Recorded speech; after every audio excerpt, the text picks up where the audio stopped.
안녕하세요. "어떤 일로 연락 주셨을까요?"에 대한 번역 등록 가사법 형사법 전문 변호사 지재훈 변호사입니다.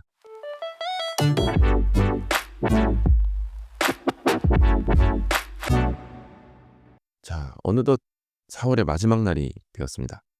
날씨가 아직은 덥지는 않은 것 같아요.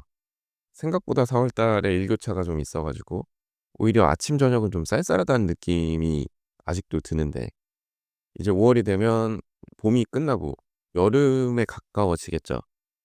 꽃도 사람도 햇살도 지금은 잠깐 머뭇거리고 있지만 이제 몇 주 지나지 않아서 "더워 죽겠다."라는 말이 절로 나오는 날씨가 될 것 같습니다.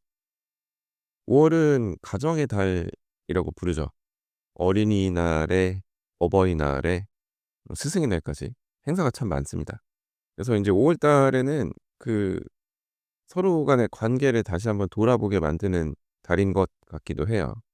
가족이라는 이름으로 묶인 그 관계를 다시 한번 생각해 보게 되는 그런 달인 것 같습니다. 근데 보니까 한 몇 주 전부터 주말에 외출을 하면 가족 단위로 식사하시는 분들이 되게 많더라고요. 이제 5 월에 연휴가 있어서 그 연휴를 피해서 미리 만나시는 것 같기도 하고, 아니면 이제 붐비는 게 싫으니까 또 미리 만나시는 것 같기도 하고, 아무튼 그렇게 따뜻해 보이는 풍경들 속에서 많은 분들은 이제 SNS에 각자의 화목하고 행복한 가정을 자랑하듯이 사진을 올리고 서로 좋아요를 주고받고 좋은 자녀, 좋은 부모, 좋은 가족의 모습을 보여주죠. 근데 이제 SNS상에 보여지는 것과 별개로 저희 사무실에는 5월 달에 유난히 이혼 관련한 상담이 많습니다. 저는 이 사무실에서 5 월이야말로 가족 간의 갈등이 가장 치열하게 드러나는 시기라는 사실을 아주 자주 너무나도 생생하게 목격을 합니다. 이게 인제 한 어버이날 지나고 나서부터 좀 상담이 몰리는 편이에요. 진지하게 이혼을 고민하시는 분들도 계시고, 이제 어린이날, 어버이날 보내는 과정에서 너무 싸우셔 가지고 속상해 가지고 상담받으러 오시는 분들도 계시고, 차라리 "가정의 달이라는 게 없었으면 좋겠다."라고 말씀하시는 분들이 계시죠. 이해는 합니다. 예. 이게 사실 어버이날은 5월 8일 하루잖아요. 근데 인제 결혼한 가정에서는 양쪽 집과 모두 식사를 해야죠. 근데 또 이제 어느 집 먼저 식사할지도 사실 문제고, 또 어디서 식사를 할지, 그리고 인제 형제들이 있을 수 있잖아요. 그럼 그 형제들이랑도 시간을 맞춰야 되고 조율할 것도 상당히 많고 신경 써야 될 것도 상당히 많죠. 이제 뭐 그런 것도 있어요. 생일이 어버이날 즈음해서 있어 가지고 한 번에 퉁 치고 싶은데, 또 어떤 집에서는 생일은 생일, 어버이날은 어버이날, 뭐 이런 식으로 해 가지고 또 여러 번 만나기를 원하는 집들도 있고, 이게 집집마다 분위기가 다 다르잖아요. 근데 이제 그런 거를 맞춰 가려고 노력은 하지만 그게 인제 어느 한쪽에 배려심이 좀 없다고 느껴지거나, 아니면 본인이 도저히 못 참겠다고 느끼면 폭발을 하게 되죠. 괜히 5월 달에 가정의 달이라는 게 있어 가지고 싸우기나 하고 피곤하게 '이게 뭐냐.'라는 생각이 드시는 분들이 저희 사무실에 찾아오세요. 근데 인제 가만히 말씀을 들어보면 이게 단순한 갈등은 아니에요. 그동안 이제 쌓여왔던 그 감정이 특정 시점을 기준으로 해서 이제 폭발을 하는 거죠. 그러니까 인제 서운함, 분노, 외로움, 이런 감정들이 어딘가에 차곡차곡 쌓여 있다가 5월 달에 인제 확 터지는 경우가 있는 거예요.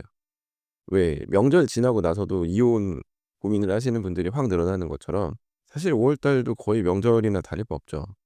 이게 이제 결혼해 보신 분들은 정말 신경 써야 될 게 많다는 거를 잘 아실 거예요. 제가 뭐 이렇게 구체적으로 말씀을 드리지 않아도 충분히 이해하실 것이라 생각합니다. 사실 5 월이라고 막 유난을 떨 게 아니라 평소에 잘 해야죠. 오히려 5 월이라고 막 오버를 하는 경우, 막 가정의 달이라고 해서 가족 행사를 잡고 무리해서 여행을 가고, 근데 또 5 월에 사람이 좀 많습니까? 이제 사람에 치이다 보면 결국에는 좋게 좋게 반응이 나가기가 어렵고, 이제 뭐 부모님이랑 부딪힐 수도 있고 형제 자매 간에 부딪힐 수도 있고 그러다 보면 인제 자기 아이한테도 막 신경질적인 반응을 보이게 될 수 있는데 이쯤 되면 '누구를 위한 가정의 달인가.'라는 생각을 할 수밖에 없죠. 그래서 평소에 잘해야 되는데 또 평소에 챙기기가 쉽지는 않죠, 살다 보면.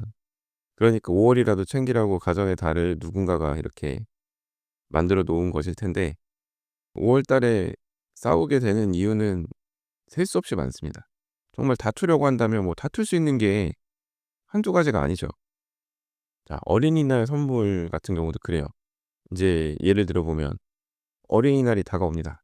그래서 "미리미리 선물 좀 사 주자."라고 얘기를 하는데 또 막상 고르라고 하면 아이들이 선물을 잘 안 고르고 바쁘고 어쩌고 하다 보면은 인제 미리 선물을 사 주지 못하고 넘어가죠. 결국 어린이날이 돼서야 "어린이날 선물을 고르러 가자."라고 하는데 어린이날 마트에 들어가는 것조차도 사실은 엄청나게 큰 일이죠. 차를 끌고 마트에 가면 주차장에서 기본 뭐 1 시간을 기다려야 될 수도 있고 이제 그거를 생각만 해도 벌써 이제 답답함이 몰려오시는 분들이 계실 텐데 실제 그런 상황이 닥쳐서 막 아이들이 언제 나가냐고 막 보채기 시작하면 이제 모두가 예민해지죠. 그럼 이제 이런 말이 나올 수밖에 없죠. "그러니까 미리미리 좀 준비를 하자고 하니까 이거를 왜 이제 와서 오늘같이 바쁜 날 마트를 왔냐." 이제 이런 얘기가 입 밖으로 나오면 또 티격태격할 수밖에 없죠. 그럼 이제 아이들도 눈치를 볼 수밖에 없고 이제 또 문제는 어린이날이 어버이날보다 앞에 있어요. 그럼 이제 어린이날에 투닥투닥 해 가지고 서로 분위기가 안 좋은데 이걸 어버이날까지 끌고 간다. 그럼 이제 어버이날에 딱 맞춰서 식사를 하는 집은 또 하나의 고비가 인제 기다리고 있는 거죠. 그런 것들이 쌓이면 결국 저한테 상담을 받으러 오시게 되는데 막상 5월 달에 있었던 일 자체는 큰일이 아닐 수 있지만 지금까지의 서운함 그리고 감정적 거리감 등이 5 월에 인제 폭발을 하게 되는 거죠. 제가 얘기를 들어보고 정말 순간 욱해서 오시는 분들께는 제가 이혼을 권하지도 않고 그래요. 뭐 그렇다고 해서 무작정 참으라는 말씀을 드리는 건 아닌데 그래도 차분하게 고민해 보실 수 있게 도와드리죠. 이혼이라는 답을 정해 놓고 달려가도록 하는 것이 아니라 과연 어떤 선택을 해야 본인에게 도움이 되는지 같이 고민을 해 드립니다. 근데 이제 이 시기에 더 괴로워하시는 이유는 겉으로는 모두가 행복한 척하고 있기 때문이에요. 이게 막 가족끼리 찍은 사진으로 카톡 프사를 바꾸고 인스타에 사진 올리고 막 이러잖아요. 이게 따뜻한 봄날에 꽃도 예쁘게 피었으면 얼마나 사진 찍어서 올리기가 좋아요.